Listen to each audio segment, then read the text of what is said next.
My experience is a little bit different because I haven't worked in a library since back in the mid-70s, but I consider the work that I've done is absolutely true librarianship, and I think it's a route that more librarians should be looking at. You know, you don't necessarily have to be working in a library to really contribute to the librarian field. Kind of an interesting way I got into research.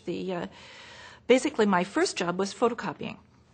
So I've gone from being the photocopy person right through, and I've just finished up a PhD in medical informatics at the University of Pittsburgh, and now I'm an associate professor at the medical school. When librarians think about research, they need to think about two directions. There's the scope of I'm quite happy to help the people in my institution, in my hospital, in my medical center, in my university. There's the role of helping. I think of, doing systematic reviews, sort of what's out in the literature. How do I find everything? I think the librarians play an absolutely wonderful role in how do you gather everything out there so that it can be analyzed. I think librarians are also very good in the research realm at controlling stuff, understanding, indexing it, implementing. If you can run a library, you can certainly say run a clinical trial. So I think librarians have a tremendous opportunity as helpers, collaborators in research in the health sciences. Talking about advice, I think you need to follow your heart on this stuff. What interests you. Not everybody is cut out to be a researcher, but I think ultimately we're in an information profession.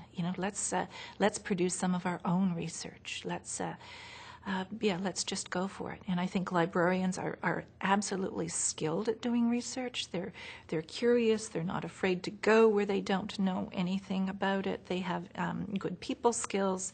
As I say, they have. They're pretty good at. They're excellent at. Keeping a research project together. We've had lots of successes and lots of failures, and I think the failures in research, don't be afraid of your failures. I mean, quite often, good research comes out of surprising stuff.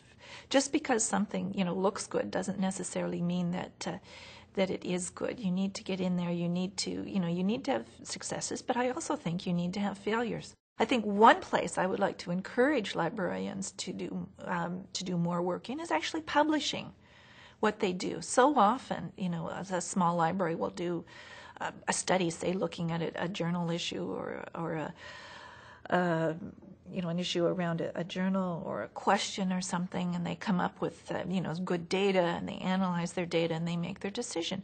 Well, if it's valuable for you, it's going to be valuable for someone else. So I think we need to publish what we do.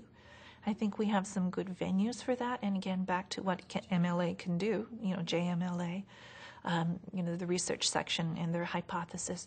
Yeah, if it's interesting and valuable to you, you can almost guarantee it's going to be interesting and valuable to someone else. So publish it.